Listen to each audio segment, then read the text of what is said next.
Hi there, I'm Ananya Singh and I'm currently running for an officer position at the Centennial DECA chapter for the upcoming school year of 2022 to 2023. Now, the position that I think I am best suited for is actually Vice President of Roleplay. See, Roleplay is an event in which I've been competing in for the last 2 years, and I'll be honest, at the beginning of my freshman year, I was more than a little reluctant to essentially go into an event that only gave you 10 minutes to prepare and then forced you to present in front of a judge that you barely even knew. But now, 2 years out from it, I'm proud to say that roleplay has honestly changed me, and that too for the better.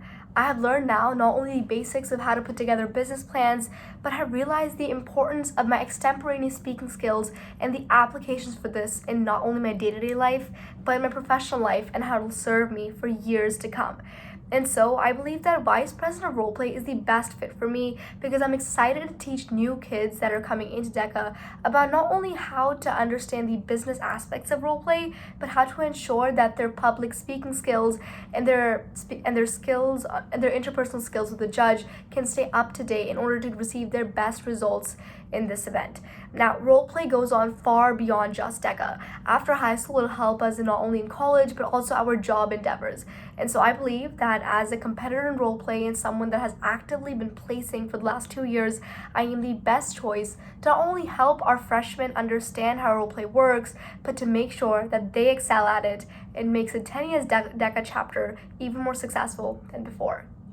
And so, when it comes to being an officer, I completely understand that DECA is looking for go-getters and people who get achievements done and make things happen and make impacts last. And so one of the times that I went above and beyond was recently on our speech and debate team. See, Centennial Speech and Debate Team holds an annual tournament every single year when freshmen have the opportunity to compete against each other and really showcase their debate skills. And well, this year with our debate coach retiring, it actually became very difficult to hold a lot of these events and to make sure that we had the judges and the varsity students ready to judge them.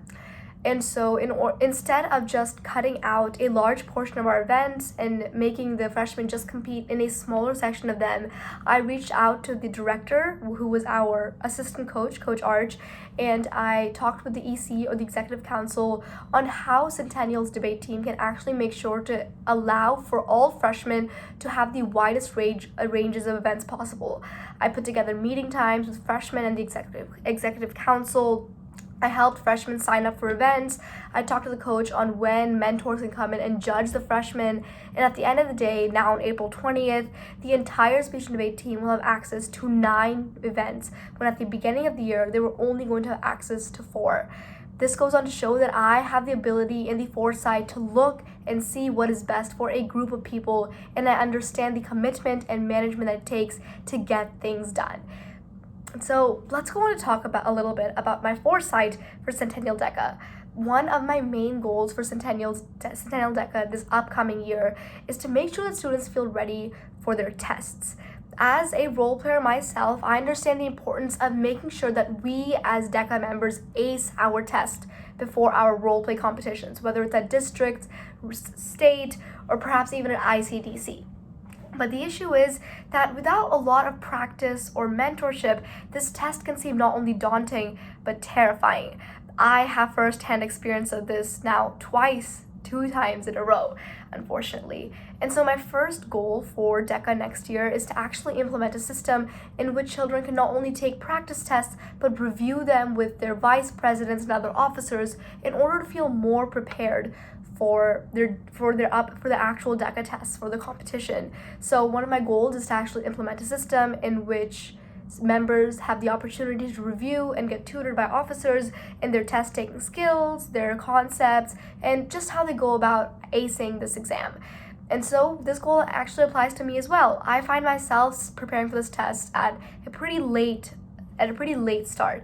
And so I would implement the system not only to help others, but to motivate myself to stop procrastinating and get a head start on the test. Now, the second goal that I have is actually for the speech and debate team. As a competitive debater, debate takes up a lot of my time. And next year, I want to make sure that I qualify for a lot of national tournaments in order to actually go on and better my expertise in speech and debate.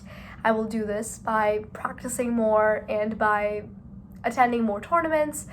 And so my last goal for myself is to maintain my academics on top of all the extracurriculars that I do, and to make sure that my school never falls behind. And so let's get back to DECA now. What makes DECA different than the rest of the organizations that we have available to us here at Centennial? Now, DECA actually equips students with the ideologies and the ability to not only research for themselves, but to research for their future.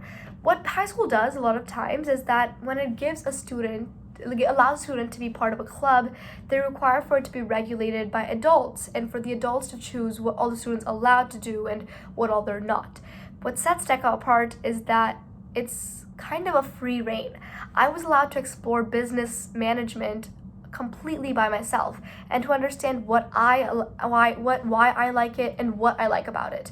Personally, marketing speaks a lot to me. And so when I found an event like retail merchandising, it suddenly became what I was really interested in. Whereas if an adult had pushed me to maybe try accounting or some other kind of web services, I may have still been interested, but I wouldn't have gotten to the conclusion myself. DECA has allowed me to learn how to push my own boundaries and become more independent, and not only finding what I like, but learning to excel at it.